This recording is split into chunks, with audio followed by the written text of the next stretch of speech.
How are you doing, guys? Bada Bing here. Thanks for joining me. I was contacted by 020 magazine and they asked if I would like to work with them as part of the YouTube reviewers team.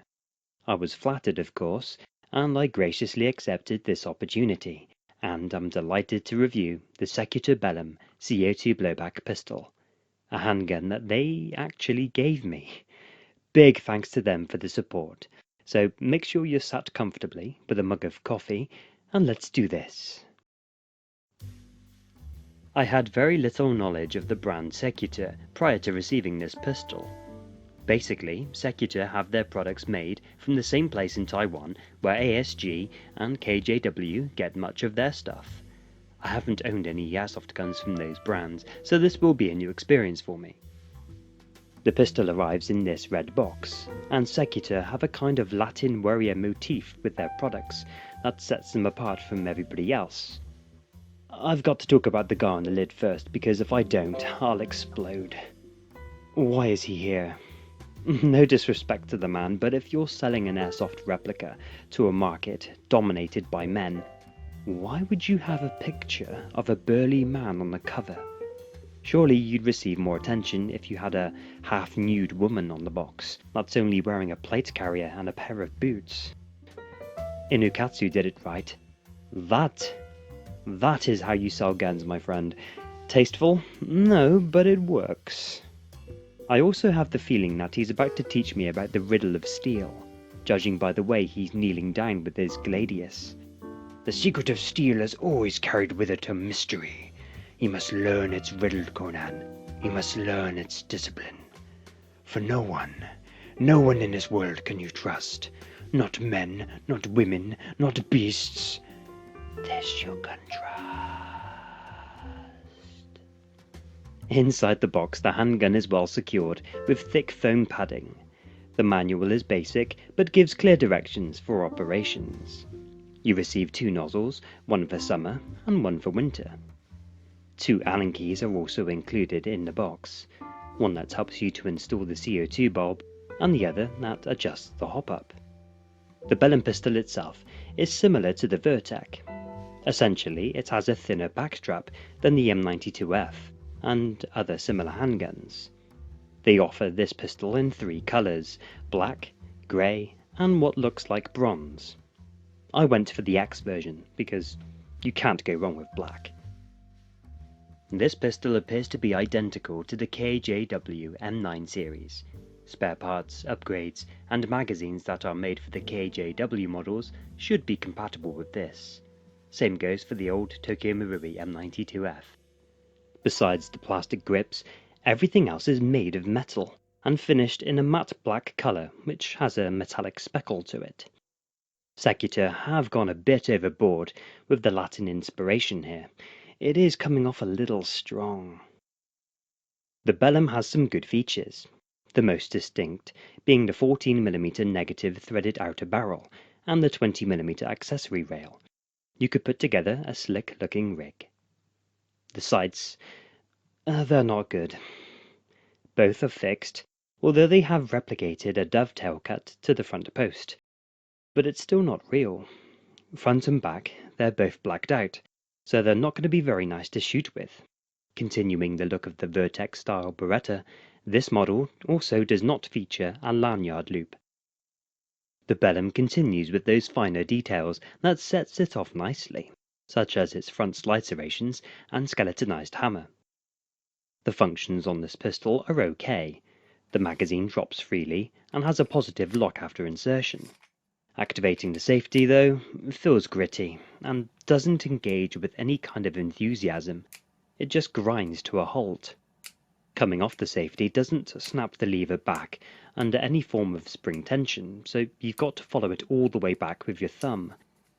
The pistol does have some slack between the slide and the frame, but it's not a bad thing. Charging the slide is very smooth, and you get a sense of what it's like to shoot when you let the heavy slide slam forward. Because of its metal construction, it sits at 866 grams unloaded and 1.1 kilograms with the magazine installed. There doesn't appear to be many steel components. Along with the grip screws, its hammer, blowback unit plate, and thread protector marks the only steel parts. The included CO2 magazine holds 22 BBs, which is 4 short of the Marui counterpart.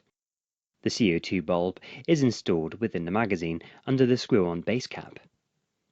Breaking the Bellum apart to study the internals, we can see where the small Allen key adjusts the grub screw for the hop-up. As I said earlier, 2 nozzles are included with this pistol. To gain access to the nozzle within the slide only requires the removal of 1 screw and 2 return springs. The plates can then come off and the new nozzle can be installed. CO2 has a tendency to shoot quite hot, so it's good that Secutor have included a lower power nozzle to take the edge off during the summer. So what's this pistol like to shoot? I'll get the trigger action out of the way first. The trigger isn't bad. It has that smooth, long, heavy pull that Berettas are known for, and breaks at that particular moment that you would expect. The single action squeeze slides through a cloud of mush to the brake. It's one of those creeps where you know it's going to go, and it's anyone's guess when it does. The reset is short and has a good click to announce its return.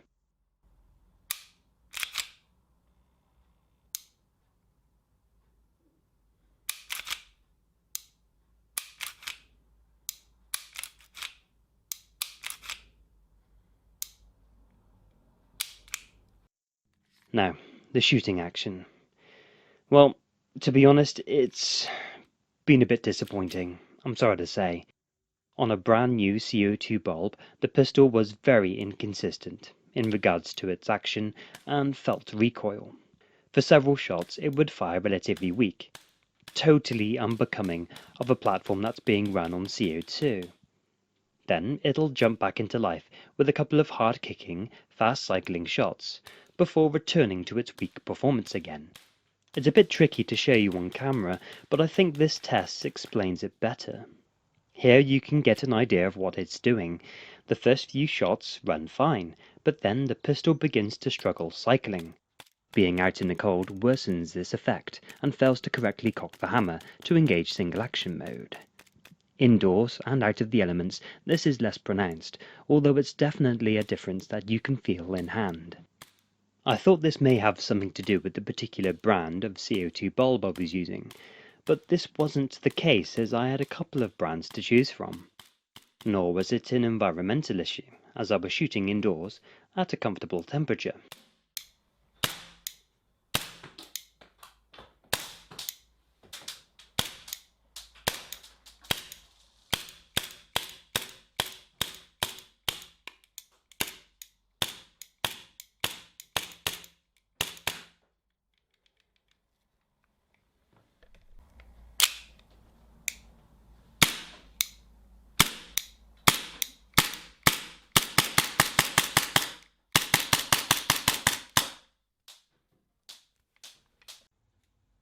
Its effects didn't just manifest itself in performance in hand, it translated to the target as well.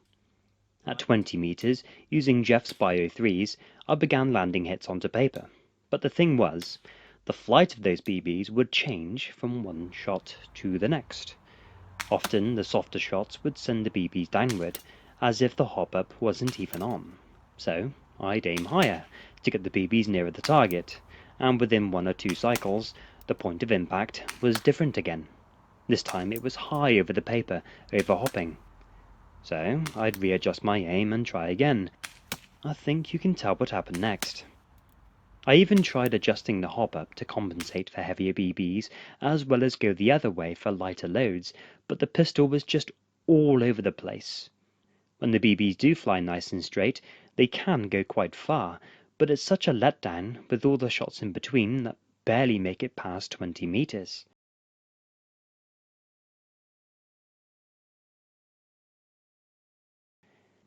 I run a fresh magazine through the Chrono to see what this translates to with actual hard numbers.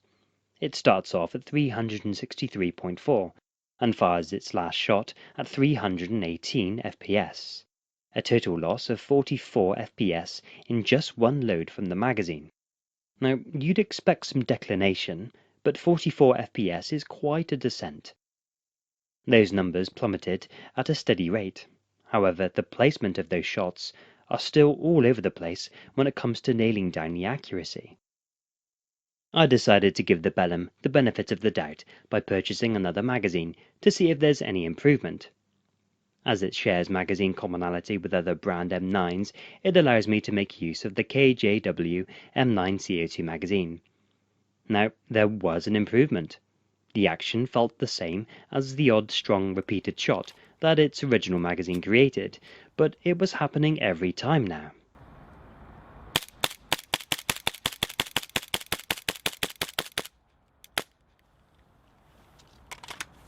Cold hands. So, did this cure the massively inconsistent accuracy? No, not at all. On this sheet, you can see exactly what it's doing. It's drawn a line straight down the middle of the paper. Funny thing was, I was aiming at a single point on this target. I let the BBs hit wherever they wanted as I held the sights dead on. Here you can actually see them trace their way down as the flight path descends. Using the KJW magazine, the chrono results are messy. Nothing but wild inconsistencies. The impressions made on the clock puts factual data on the holes I printed earlier. Can it be improved with the various hop-up upgrades? Well, absolutely, anything's possible, but this is how it stands as it is without touching the internals. To feed my curious nature, I installed the summer nozzle, which has a smaller nozzle tip, and this tones down the FPS. Not only did it do its job by reducing the FPS, but every single time I pulled the trigger, the Bellum fired extremely weak. Even though it's using the power of CO2, it felt like it was using duster gas.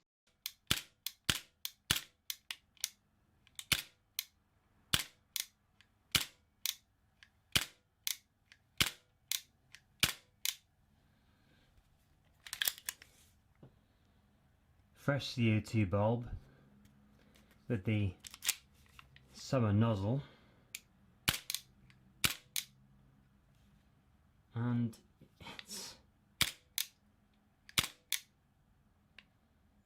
the performance is awful. I tried to increase the spring tension on the hammer spring by shimming it in order to really punch that release valve.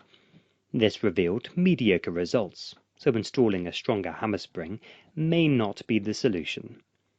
I took a few months to toy with it before I made this review, but I didn't want to push it too far as it wouldn't represent what this stock pistol truly is. The Secutor BELLUM. All the good things to come to expect from this handgun right from the top. Its full metal construction feels realistic. It has a good weight in the hand, it's suppressor ready, as well as its ability to accept weapon lights. The recoil action, when using a reliable magazine, it's enjoyable. It's set up to run all year round with its secondary nozzle, and shares magazines, spare parts, and upgrades for the ASG, KJW, and Tokyo Marui M9s. Now the bad news. The finish doesn't look very good, and it's certainly not durable.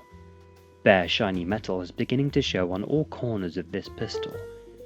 The configuration of parts, such as the threaded barrel, hammer, rail, and the grips, does not match any particular real-world, factory-made M9s. It's kind of a hodgepodge of elements from various Berettas. It does not feature any realistic markings either, so die-hard Beretta fans aren't going to be lusting after it.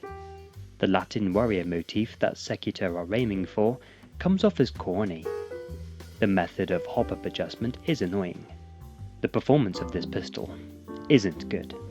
The aftermarket magazine only provided minimal improvement, and that was just in its cyclic action. The accuracy and range, they're far too inconsistent to be practical. And fact of the matter is, if I take this to a game, it'll get me killed. Even more so than usual. I'm terrible at this game.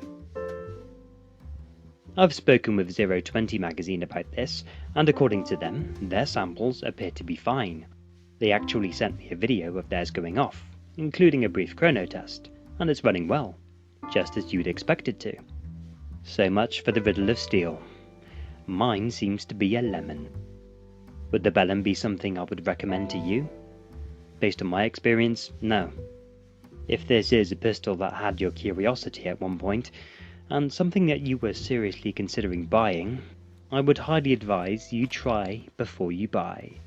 If you can get to a shop and put some BBs through it, see if it hits the mark. If you fully commit and purchase one, keep the receipt handy, and if it does give you any jip, just send it back. That way the shop can report the feedback to Secutor and hopefully look at resolving any issues. That's all from me. I've spent the past 3 months testing out the Bellum, and even though my particular sample doesn't give me the confidence to use it on the field, it's been an interesting journey nonetheless. Thank you to everyone at 020 magazine for sending me this pistol. I really appreciate the support. They have a growing presence within the airsoft community. Not only do they produce a brilliantly illustrated magazine, but they're always posting interesting articles on their website, Facebook, and every other social media platform you can think of, so check them out, the links are in the description. Thanks for watching the video guys. If you enjoyed it, be sure to hit the like, and if you haven't already done so, subscribe and stay notified when my next video goes live. For regular updates you can find me on Facebook and on Instagram. Take care folks, catch you in a bit.